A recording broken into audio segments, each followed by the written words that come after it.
പിതാവിൻ്റെയും പുത്രൻ്റെയും പരിശുദ്ധാത്മാവിൻ്റെയും നാമത്തിൽ ആമേൻ.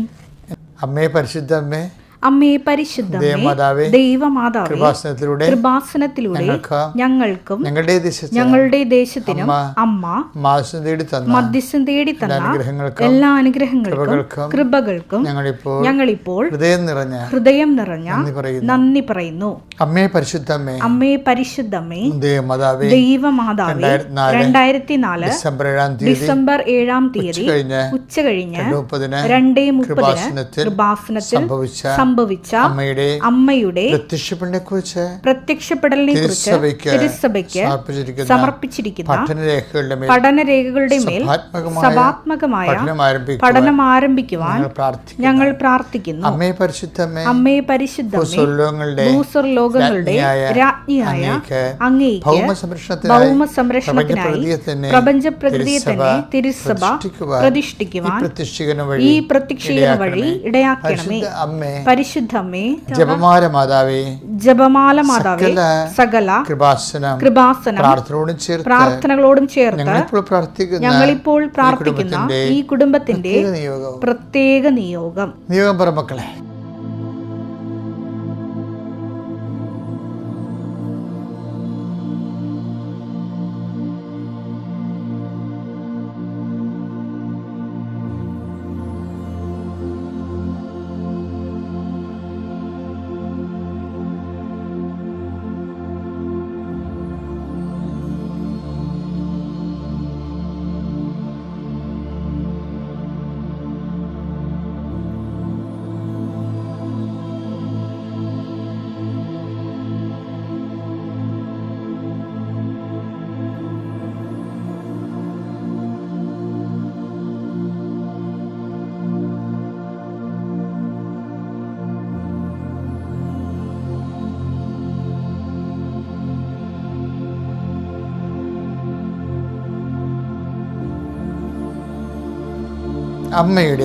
അമ്മയുടെ പ്രത്യക്ഷീകരണത്തിന്റെ ഈ അനുഗ്രഹവേളയിൽ ഞങ്ങൾക്ക് സാധിച്ചു തരുവാൻ കനിയണമേ.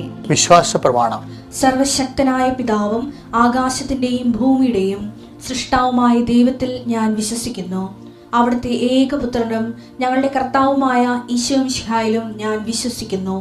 ഈ പുത്രൻ പരിശുദ്ധാത്മാവിനാൽ ഗർഭസ്ഥനായി കന്യകാമറിയത്തിൽ നിന്ന് പിറന്ന് പൊന്തിയോസ് പീലാത്തോസിന്റെ കാലത്ത് പീഡകൾ സഹിച്ച് കുരിശിൽ തറയ്ക്കപ്പെട്ട് മരിച്ച് അടക്കപ്പെട്ട് പാതാളങ്ങളിൽ ഇറങ്ങി മരിച്ചവരുടെ ഇടയിൽ നിന്ന് 3-ാം നാൾ ഉയർത്ത് സ്വർഗത്തിലേക്ക് എഴുന്നള്ളി സർവശക്തിയുള്ള പിതാവായ ദൈവത്തിന്റെ വലതുഭാഗത്തിരിക്കുന്നു.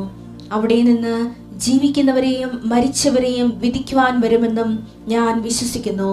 പരിശുദ്ധാത്മാവിലും ഞാൻ വിശ്വസിക്കുന്നു. വിശുദ്ധ കത്തോലിക്കാ സഭയിലും പുണ്യവാന്മാരുടെ ഐക്യത്തിലും പാപങ്ങളുടെ മോചനത്തിലും ശരീരത്തിന്റെ ഉയർപ്പിലും നിത്യമായ ജീവിതത്തിലും ഞാൻ വിശ്വസിക്കുന്നു. ആമേൻ. സ്വർഗ്ഗസ്ഥനായ ഞങ്ങളുടെ പിതാവേ, അങ്ങയുടെ നാമം പൂജിതമാകണമേ.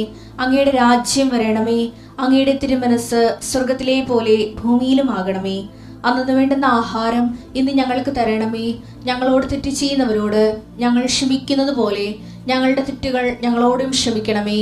ഞങ്ങളെ പ്രലോഭനത്തിൽ ഉൾപ്പെടുത്തരുതേ, തിന്മയിൽ ഞങ്ങൾ രക്ഷിക്കണമേ. ആമേൻ. നന്മ നിറഞ്ഞ മറിയമേ, സ്വസ്തി. കർത്താവ് അങ്ങയുടെ കൂടെ സ്ത്രീകളിൽ അങ്ങ് അനുഗ്രഹിക്കപ്പെട്ടവളാകുന്നു.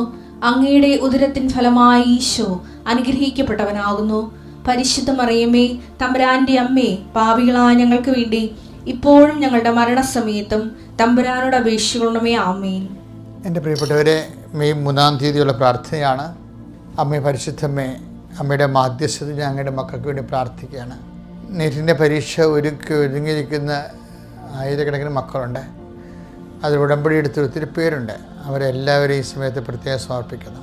കഥായി അവർ പഠിച്ചതെല്ലാം ഓർത്തിരിക്കുവാനും കൃത്യസമയത്ത് അത് പ്രതിഫലിപ്പിക്കുവാനും അവർക്ക് ഓർമ്മശക്തിയുടെ ജ്ഞാനപരം നൽകണമെന്ന് പ്രാർത്ഥിക്കുന്നു. അമ്മേ പരിശുദ്ധമേ, ദേവമാതാവെ, എപ്പോഴും പരീക്ഷ എഴുതിപ്പോയ പരീക്ഷകൾ, കഴിഞ്ഞുപോയ ഇൻ്റർവ്യൂകൾ, മത്സര പരീക്ഷകൾ, യോഗ്യതാ പരീക്ഷകൾ, അതിൻ്റെ റിസൾട്ട് ആദിയോടെ കാത്തിരിക്കുന്നുണ്ട് ഈശോയെ. അവർക്കെല്ലാം ആവേശകരമായ ഉത്തരം കിട്ടാൻ അമ്മയുടെ മാധ്യസ്ഥം ഞാൻ അവരെ സമർപ്പിക്കുന്നു. ഒരു വിദ്യാഭ്യാസത്തിനും ഉന്നത വിദ്യാഭ്യാസത്തിനും ആവശ്യമായ യോഗ്യത നേടാനും അമ്മയുടെ not by merit but by grace എന്ന് പറയുന്ന ഉടമ്പടിയുടെ പ്രഖ്യാപിത അടിസ്ഥാനപരമായ ആധാരങ്ങളനുസരിച്ചുകൊണ്ട് അവിടെ കഴിവ് കൊണ്ടല്ല, ദൈവത്തിൻ്റെ കൃപ കൊണ്ട് അവരെല്ലാം കയറിപ്പറ്റുവാനും അങ്ങനെ നിൻ്റെ നാമത്തെ മഹത്വപ്പെടുത്തിക്കൊണ്ട് ജീവിക്കുവാനും അവരെ സഹായിക്കണമെന്ന് പ്രാർത്ഥിക്കുന്നു. അനേകം മക്കൾ രാത്രിയും പകലും വെയിലും മഴയിലും ഒക്കെ കർത്താവിന് ശുശ്രൂഷ ചെയ്യുന്നുണ്ട്. ഉടമ്പടി എടുത്ത സുവിശേഷ സാക്ഷികൾ അവിടെ എല്ലാ പ്രവർത്തനങ്ങളെയും നീ കൈപ്പറ്റിക്കൊണ്ട് അവരെ നീ എല്ലാം ആശീർവദിക്കണമെന്ന് പ്രാർത്ഥിക്കുന്നു. കർത്താവ് മക്കളില്ലാത്തവർക്ക് വേണ്ടി പ്രാർത്ഥിക്കുന്നു. പല പല മരുന്നുകൾ കഴിച്ചതിന് ശേഷവും മക്കളില്ലാതെ തുടരുന്ന കാരണം ഇനിയും ഞങ്ങൾക്ക് മക്കളെ ഉണ്ടാവത്തില്ലാതിരിക്കുമോ എന്ന് ഓർത്തുകൊണ്ട് ആദ്യ കൊള്ളുന്ന മാതാപിതാക്കന്മാരെ ഈ ദിവസം നീ ആശീർവദിക്കണം പ്രാർത്ഥിക്കുന്നു. അവർ ഈ ആഴ്ചയിൽ ടെസ്റ്റ് ചെയ്യുമ്പോൾ പ്രഗ്നൻ്റ് ആയിരിക്കാൻ ഇടയാക്കണം പ്രാർത്ഥിക്കുന്നു. കർത്താവ് കടകമ്പോളം നടക്കുന്നവർ, ബിസിനസ് നടത്തുന്നവർ, അതിൽ ബിസിനസ്സിന് മാന്യമുള്ളവർ, കസ്റ്റമേഴ്സ് കുറഞ്ഞു പോയവർ, അവരുടെ ഉൽപ്പന്നങ്ങൾക്ക് ഡിമാൻഡില്ലാത്ത രീതിയിലുള്ള വ്യാപാരങ്ങൾ, വ്യവസായങ്ങൾ, അവരുമുള്ള വിഷമം അനുഭവിക്കുന്നവർ, അതിൻ്റെ പേരും ജപ്തി നടപടി നേരിടുന്നവർ, അതുപോലെ സാമ്പത്തികമേറെ ജീവിക്കാൻ മാർഗം കണ്ടുപിടിക്കാൻ എന്ത് ചെയ്യുമെന്നറിയാതെ ഉഴലുന്നവർ എല്ലാവരും ഈ പ്രഭാതത്തിൽ ഞാൻ അർപ്പിച്ച 39 വർഷം ഞാൻ അർപ്പിച്ച കുർബാനയുടെ യോഗ്യതയാൽ കൃപാസന അൾത്താറെ ജീവനോടെ പ്രത്യക്ഷപ്പെട്ട പരിശുദ്ധ അമ്മയുടെ മാധ്യസ്ഥത ഞാൻ ആശീർവദിക്കുന്നു. കർത്താവെ എല്ലാ തരത്തിലും വിഷമം അനുഭവിക്കുന്നവർ, യാത്ര ഇന്ന് ചെയ്യുന്ന ഉദ്യമങ്ങൾ, ഇന്ന് ചെയ്യുന്ന യാത്രകൾ, ഇന്ന് ചെയ്യുന്ന സംസാരങ്ങൾ, ഇന്ന് ചെയ്യുന്ന എഗ്രിമെൻറ്റുകൾ, ഇന്ന് ചെയ്യുന്ന ഓരോ തരത്തിലുള്ള ചർച്ചകൾ, ഇടപെടലുകൾ, അവിടെയെല്ലാം പരിശുദ്ധ ദേവമാതാവിനെ ഏൽപ്പിച്ചുകൊണ്ട് എൻ്റെ കർത്താവിൻ്റെ ഉന്നതമായ നാമത്തിൽ, സഭയുടെ അധികാരത്തിൽ, കുരിശിൻ്റെ അടയാളത്തിൽ, നിങ്ങളുടെ വലത്തും ഇടത്തും വീട്ടിലും വഴിയിലും ജലത്തിലും കരയിലും മുകളിലും ഹൃദയത്തിലും കർത്താവിൻ്റെ സാന്നിധ്യവും സഹവാസവും സന്തോഷം ഉണ്ടാവട്ടെ. നീ രാത്രി കർത്താവിന് മടങ്ങിയെത്തുന്നവരെ, അല്ലെങ്കിൽ നിൻ്റെ യാത്ര എപ്പോഴാണ് അവസാനിക്കുന്നത് അവിടെ നീ എത്തുന്ന നിൻ്റെ ഡെസ്റ്റിനേഷൻ വരെ കർത്താവിൻ്റെ ചൈതന്യം നിന്നെ നിറഞ്ഞു നിൽക്കട്ടെ. നിൻ്റെ ആശങ്ക സമയത്തും ആസ്വസ്ഥങ്ങളുടെ സമയത്തും ആത്മധൈര്യമായി ആത്മാവിൻ്റെ അഭിഷേകം ലഭിക്കട്ടെ. നിത്യപിതാവും പുത്രനും പരിശുദ്ധാത്മാവിനെ നീക്കാമേ. എൻ്റെ മക്കളെ, ഉടമ്പടി എടുത്തവരോട് അച്ഛനെ പറയാനുള്ള ഒരു രഹസ്യമായ ഒരു ആശ്വാസം എന്ന് പറയണത്, നമ്മളെപ്പോഴും ശ്രദ്ധിക്കേണ്ട ഒരു കാര്യം, നമ്മൾ ഒരിക്കലും ഉടമ്പടി എടുത്ത് നമ്മുടെ നിയോഗങ്ങൾ പരിശുദ്ധ അമ്മയ്ക്ക് വാഗ്ദാന പേടകത്തിൽ നിക്ഷേപിച്ച് കഴിഞ്ഞാൽ നിങ്ങൾ ഫ്രീ ആകണം. നമ്മളത് എന്തുകൊണ്ടാണ് അങ്ങനെ ചെയ്യണത്? നിങ്ങളുടെ ഭാരങ്ങൾ കർത്താവിനെ ഏൽപ്പിക്കുകയാണ്. Take the word of God. 1 Petrus 5:6. നിങ്ങളുടെ ഉത്കണ്ഠകളെല്ലാം അവിടുത്തെ ഏൽപ്പിക്കുവിൻ. അവിടുന്ന് നിങ്ങളുടെ കാര്യത്തിൽ ശ്രദ്ധാലുവാണ്. നമ്മുടെ കാര്യം ദൈവത്തിൻ്റെയും കൂടി കാര്യമാണ്. അതെപ്പോഴും നമ്മൾ ഓർത്തേക്കണം. അതുകൊണ്ടാണ് നല്ല സമരക്കാരൻ്റെ കഥ പറയുമ്പോൾ കർത്താവ് പറയണില്ലേ, എന്തെങ്കിലും കൂടുതൽ ചിലവാകണമെങ്കിൽ ഇവൻ്റെ കാര്യത്തിൽ ശ്രദ്ധയുണ്ടാകണം. Take the word of God. ലുക്കാ 10:35. അടുത്ത ദിവസം അവൻ സത്രം സൂക്ഷിപ്പുകാരന്റെ കയ്യിൽ 2 ദനാറ കൊടുത്തിട്ട് പറഞ്ഞു, ഇവന്റെ കാര്യം നോക്കിക്കൊള്ളണം. കൂടുതലായി എന്തെങ്കിലും ചെലവാകുന്നെങ്കിൽ ഞാൻ തിരിച്ചു വരുമ്പോൾ തന്നുകൊള്ളാം.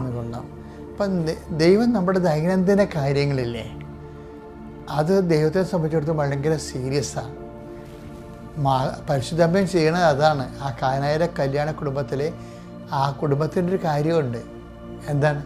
അവർക്ക് വീഞ്ഞില്ല. Take the word of God. യോഹന്നാന്റെ സുവിശേഷം 2:3. അവിടെ വീഞ്ഞു തീർന്നു പോയപ്പോൾ യേശുവിന്റെ അമ്മ അവനോട് പറഞ്ഞു അവർക്ക് വീഞ്ഞില്ല. അപ്പം എന്ത് സംഭവിച്ചു കഴിഞ്ഞാൽ, ഈ നിങ്ങളുടെ ഉത്കണ്ഠകൾ കർത്താവിനെ ഏൽപ്പിക്കുവിൻ എന്ന് പറഞ്ഞില്ലേ. അപ്പം അതിൻ്റെ അകത്ത് ഒരു കാര്യമാണ്, നിങ്ങളുടെ കാര്യത്തിൽ കർത്താവ് ശ്രദ്ധാലുവാണ്. അതുപോലെ തന്നെ ലുക്കാ 10:30 നമ്മൾ വായിച്ചത്, നല്ല സമരിയക്കാരൻ ആ വഴിവക്കിൽ കള്ളന്മാരാൽ അകപ്പെട്ട് ഉള്ളതെല്ലാം നഷ്ടപ്പെട്ട് വഴിവെക്കി കിടക്കുന്ന ആൾക്കാരില്ലേ. എനിക്ക് അവരെ കാണാൻ പോയപ്പോൾ ഈ വിസ തട്ടിപ്പ് കൊണ്ട് ആൾക്കാരെ എന്തുമാത്രം പേര് 2 ലക്ഷം രൂപ 3 ലക്ഷം രൂപ ഏജൻസിക്ക് കൊടുത്തിട്ട് അവസാനം കേസിലൊക്കെ പെട്ടിരിക്കുന്ന ആൾക്കാരില്ലേ, അത് തന്നെയാണ് വിഷയം. അപ്പോൾ നിങ്ങളോർക്കും വിസ തട്ടിപ്പിനെ കുറിച്ചൊന്നും പറഞ്ഞിട്ടില്ല ബൈബിള്. അങ്ങനെയല്ല, തട്ടിപ്പിൽ പെട്ട് ഉള്ളത് മുഴുവൻ നഷ്ടപ്പെട്ട ആൾക്കാരില്ലേ, എന്തുമാത്രം പേരുണ്ടാവും. അപ്പോൾ അന്നത്തെ കാലത്ത് അന്നത്തെ രീതിയിൽ, ഇന്നത്തെ കാലത്ത് ഇന്നത്തെ രീതിയിൽ. അപ്പോഴും നീയും അങ്ങനെ തട്ടിപ്പ് പെട്ടിട്ടുണ്ടെങ്കിൽ ഏത് തരത്തിൽ വഞ്ചന, ഇപ്പം കൂട്ടുകച്ചവടം ചെയ്തിട്ട് ഒരുത്തൻ പെട്ടെന്ന് പിരിഞ്ഞു പോകും. അപ്പോൾ അവന് കൊടുക്കാനുള്ള എല്ലാം നമുക്ക് കൊടുക്കേണ്ടി വരും. ഇവൻ ലാഭമില്ലാത്ത ബിസിനസ് ആയതുകൊണ്ട് നഷ്ടം അവന് ഏക്കത്തുമില്ല. അപ്പം അങ്ങനെ വരുമ്പോൾ നമ്മുടെ കയ്യിൽ നിന്ന് നഷ്ടമല്ല വരും. അപ്പോൾ വഞ്ചനയാണ് ശരിക്കും പറഞ്ഞാൽ അത്. അപ്പോൾ ഇങ്ങനെയുള്ളവർക്ക് എല്ലാം ഒരു കാര്യമുണ്ട്, വഞ്ചിക്കപ്പെട്ടതിൻ്റെ അവസ്ഥ. അതാണ് അവൻ്റെ കാര്യത്തിൽ.